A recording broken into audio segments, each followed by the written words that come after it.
भाई बहन का सुख। हाँ जी, मन बुद्धि की एकाग्रता से वाइब्रेशन का सुख भोगने वाली प्रजा।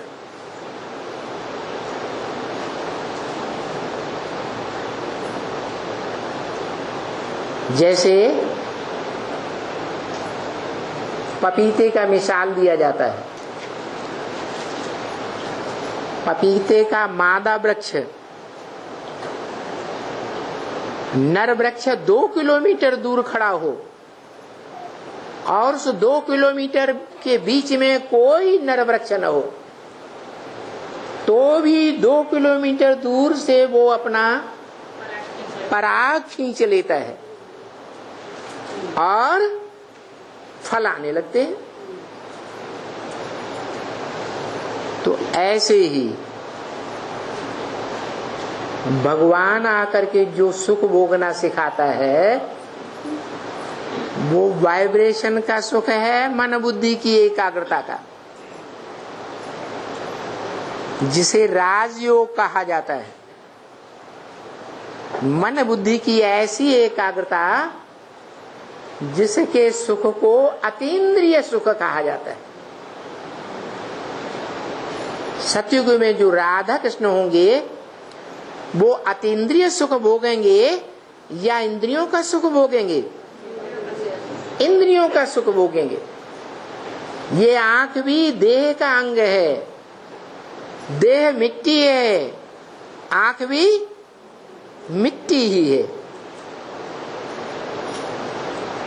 तो मिट्टी का सुख भोगने वाले वो तो विनाशी है।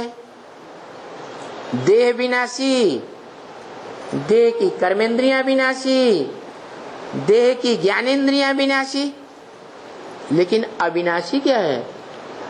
इस देह में कुछ अविनाशी है या नहीं? क्या है? मन बुद्धि रूपी आत्मा। वो मन मनुष्य को होता है। क्या मन का उपयोग कौन करते हैं? मनुष्य। मननात् मनुष्य। मनन चिंतन करने से मनुष्य कहा जाता है। मनन चिंतन नहीं करता तो या तो देवता है, आत्मिक स्थिति में सदैव रहने वाला, ज्यादा कोई विस्तार नहीं मन का, या तो फिर राक्षस है। क्या? जानवर से भी बदतर। जानवर मन का उपयोग करते हैं? हैं? करते हैं? नहीं करते। तो जो भगवान है वो अतीन्द्रिय सुख की सृष्टि रचता है। कैसी सृष्टि? इंद्रियों से अतीत का सुख, जो शास्त्रों में भी गायन है कि ब्रह्मा ने पहले पहले जिनकी पैदाइश की प्रजा बनाई, वो कैसी प्रजा बनाई थी?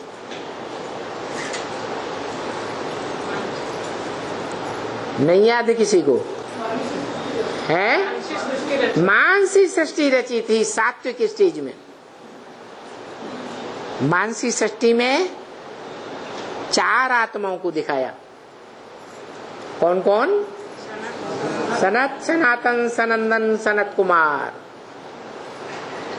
जो सनत कुमार के नाम से हमारा सनातन धर्म चला है। जो सनत कुमार ज्ञानियों में और योगियों में सबसे ऊंचे माने गए।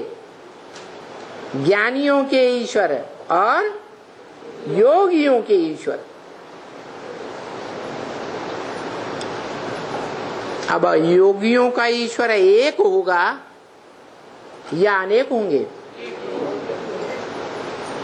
ज्ञानियों को शासित करने वाला ईश्वर एक होगा या अनेक होंगे? एक ही होगा। तो शास्त्रों में उनके अलग अलग प्रकार से नाम बताए दिए।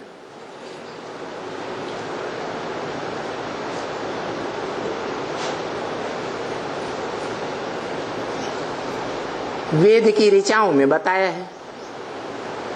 एको सदविप्रा बहुधा वदन्ति